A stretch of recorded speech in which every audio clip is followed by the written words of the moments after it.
लगातार हुए बदलावों का ही नतीजा है।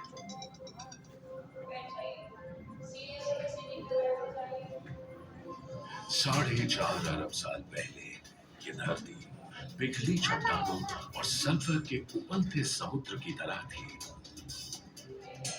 जहां जीवन की कल्पना करना भी असंभव था। समय के साथ यहाँ का तापमान गिरता गया, जिससे पृथ्वी की कई संकेंद्रित परतें क्रस्ट, मैंटल और कोर बनने लगी। मैंटल की ऊपरी सतह एस्थेनोस्फीयर मोटी और चिपचिपी थी। इसके ऊपर लिथोस्फीयर, जो एक भूखंड था, तैरता था, जिससे आगे चलकर महाद्वीप बने।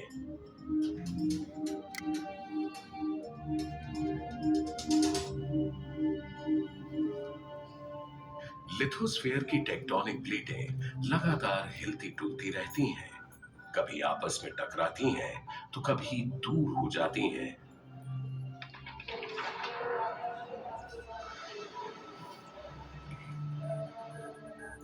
और इसी के परिणाम स्वरूप पर्वतमालाएं, गहरी घाटियां और नए महाद्वीप बने।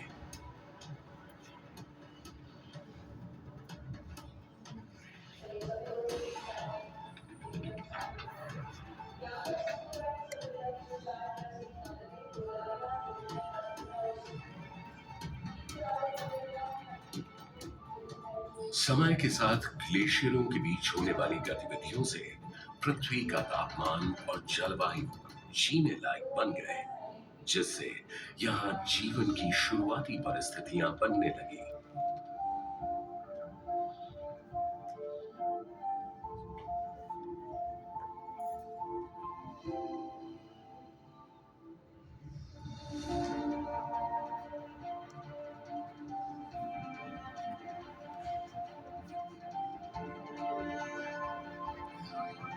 वैज्ञानिकों का अंदाजा है कि 65 करोड़ साल पहले क्रायोजेनियन युग में एक बड़ा महाद्वीप टूटा, जिससे गोंडवाना, लॉरेंशिया, बाल्टिका और साइबेरिया बने।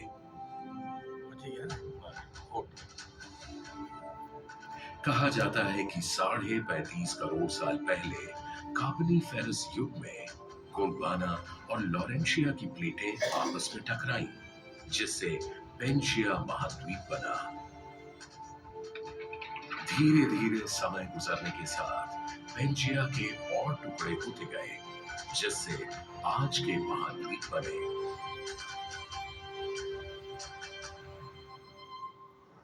जिंदगी भी यहाँ आए बदलावों और उनकी चुनौतियों को स्वीकार कर उनके अनुरूप ढलती रही। कुछ प्रजातियों ने खुद को इसके अनुकूल बनाया, कुछ विकसित हुई और कुछ नष्ट हो गईं। बदलावों का यह सिलसिला आज तक जारी है।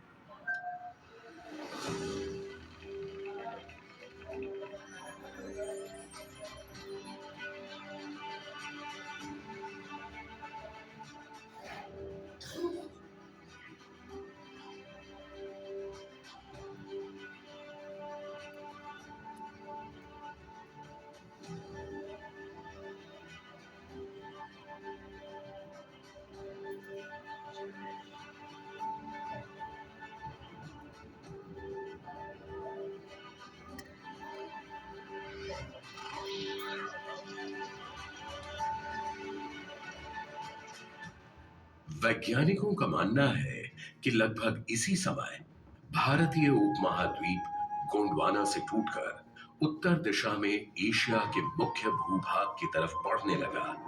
इनके टकराने से हिमालय का जन्म हुआ।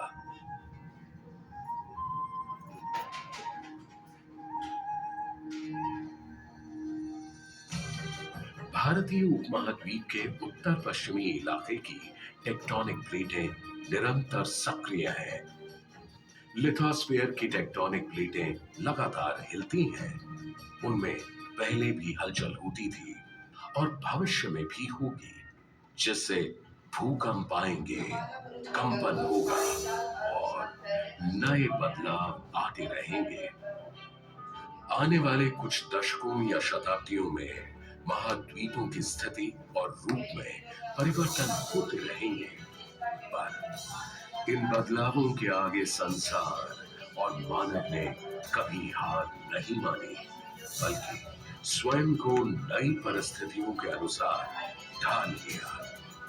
लगातार होने वाले परिवर्तन और उसे अपनाने की मानवीय क्षमता की ये कहानी यूं ही चलती रहती है।